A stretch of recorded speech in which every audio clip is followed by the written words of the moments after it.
valoración. Vamos a ver en qué va a consistir valorar los síntomas observados, porque claro, no podemos emitir juicios sobre las personas por mucho malestar emocional que presenten, porque siempre la persona está viviendo una situación difícil, pero la persona es válida, ¿de acuerdo? Entonces, cuando hablamos de valoración, el subjetivismo es muy peligroso. A mí me parece que, yo creo que, ¿no? O sea, tratamos de ajustes y desajustes mentales, la mente es complicado. Entonces, por eso hacemos una serie de entrevistas, tipos de entrevistas. La entrevista ha de estar estructurada, mecanizada, autoguiada. Eso es una forma de hacer una entrevista, que tenga un guión, una metodología, un mecanismo, una estructura. O semiestructurada, puede haber mitad y mitad, parte y parte, tengo una estructura, pero me dejo llevar también por las impresiones, o bien libre. Esos son los tipos de entrevista que podemos encontrarnos cuando vayamos a realizar una valoración en la salud mental o ante la salud mental de un sujeto o de una familia, ¿de acuerdo? El entrevistador, digamos, el agente educativo en este caso, el acompañante, el profesional, que repito, dentro de la salud mental, un profesional de la salud mental puede ser perfectamente un trabajador social, un enfermero, no necesariamente un psicólogo, un psiquiatra, un médico, que también puede ser cualquier persona cualificada y que pueda aportar dentro del equipo multidisciplinar. Bien, el entrevistador es evidente que ha de ser empático, no simpático, sino empático, que sepa transmitir calidez, que sea competente, sobre todo que sea honesto y que tenga una ética. Es decir, hay por ahí profesionales que se dedican a aprovecharse de la enfermedad y del enfermo o de este tipo de situaciones para hacer negocio. No todos, pero los hay. Entonces, ha de ser honesto, ha de ser éticamente intachable. En esa entrevista, en esa evaluación de ese malestar emocional, tenemos que presentar, a ver qué nos encontramos, a quién nos encontramos,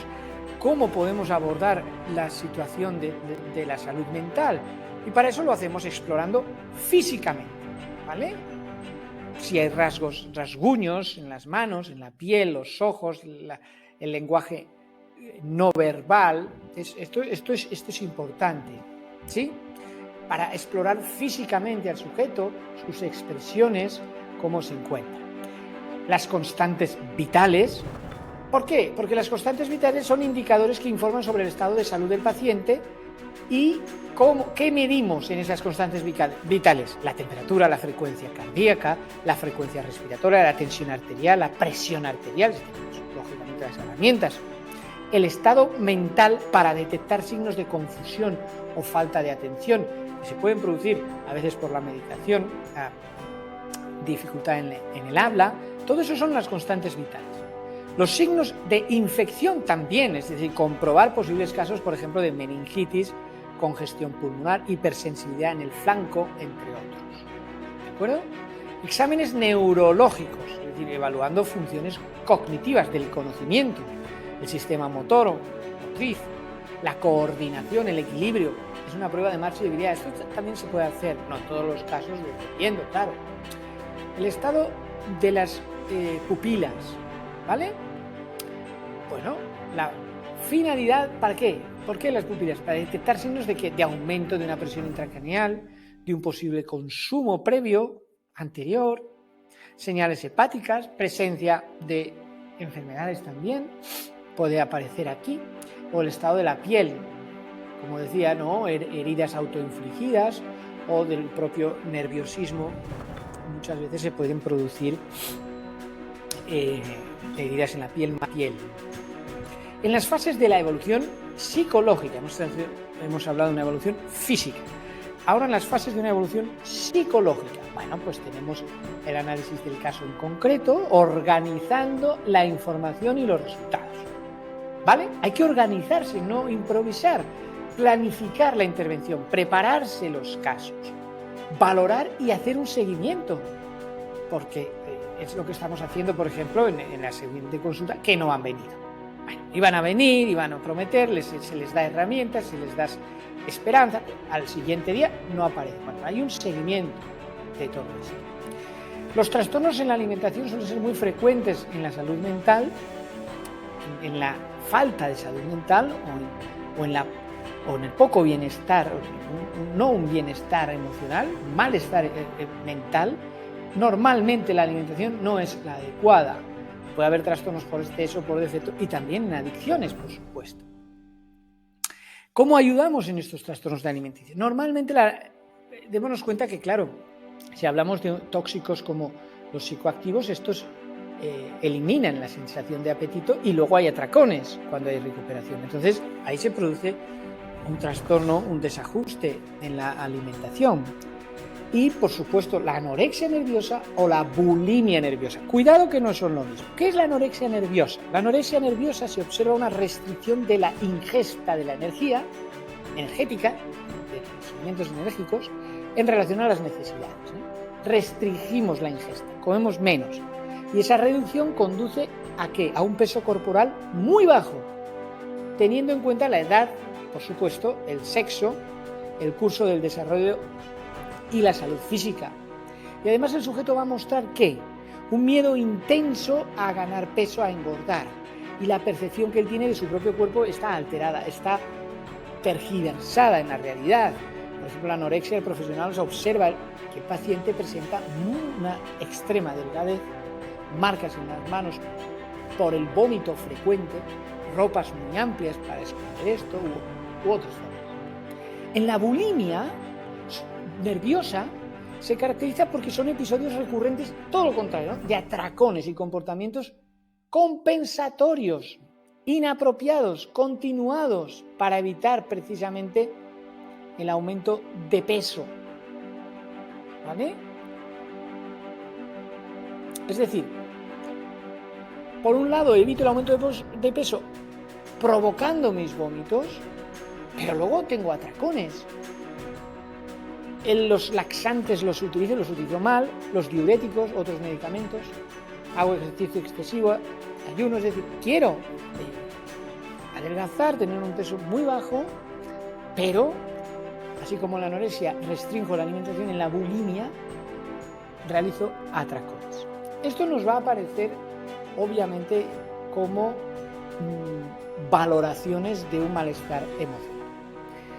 Dentro de las sustancias, en las adicciones se producen evidentemente trastornos por tóxicos, por venenos, porque tanto en el aumento de los medicamentos como las benzodiazepinas, esto impide realmente, aunque no se vea a priori, o en la nicotina, en el tabaco, no se ve a priori un malestar mental claro, porque no se destruye la molécula, se hace una vida social. La vida es de baja calidad, generalmente. Los medicamentos o, por no hablar de distintas drogas, ¿no? También el aspecto económico.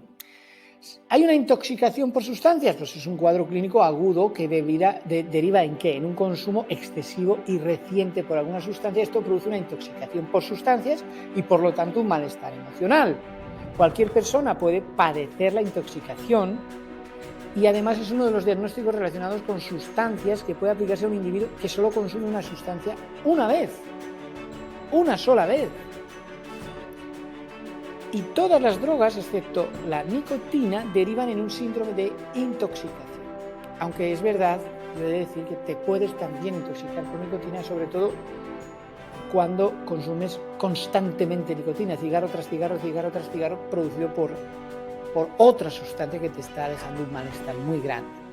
La abstinencia de sustancias. Por un lado, la intoxicación por sustancias, pero por otro lado, la abstinencia de sustancias. Una persona ha consumido con frecuencia una sustancia y suspendemos el consumo o reducimos la dosis. Según, obviamente, el tipo de sustancias, aparecerán síntomas concretos. Si hablamos de opiáceos, estos tienen más incidencia sobre el aspecto físico si hablamos de psicoactivos, pero todas presentan lo que se conoce como síndrome de abstinencia. Intoxicación por sustancia, abstinencia por sustancias y el trastorno por consumo de sustancias, que es distinto. Deriva del consumo frecuente de una sustancia que llega a generar un malestar clínico importante. Es un trastorno que se desarrolla de manera accidental. Por ejemplo, si tomamos un medicamento en concreto para calmar el dolor crónico y nos produce un trastorno.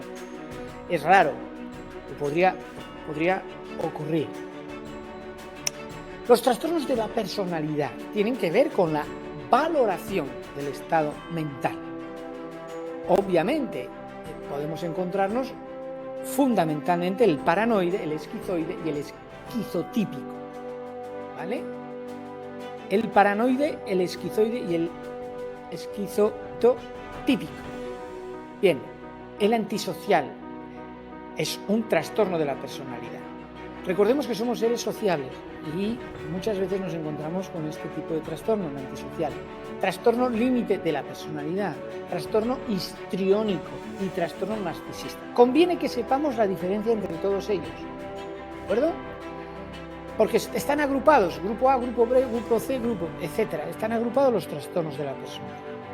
La evitación, el trastorno por evitación, el trastorno dependiente y el trastorno obsesivo-compulsivo. Todos estos trastornos son trastornos de la personalidad, que son fundamentales en la evaluación que hagamos del sujeto, la evaluación mental, el aspecto físico y el aspecto psicológico, cognitivo, conductual de la personalidad. Dejamos este tema entonces para pasar a los tipos de entrevistas. Recordemos, hasta ahora hemos simplemente unos resúmenes. En la evaluación hay una entrevista que es de distintos tipos. Ahora en este tema nos centraremos más en el estudio de la entrevista. Pero es fundamental sobre todo que vamos a encontrarnos en la evaluación. Seguiremos entonces en el siguiente tema, tipos de entrevista.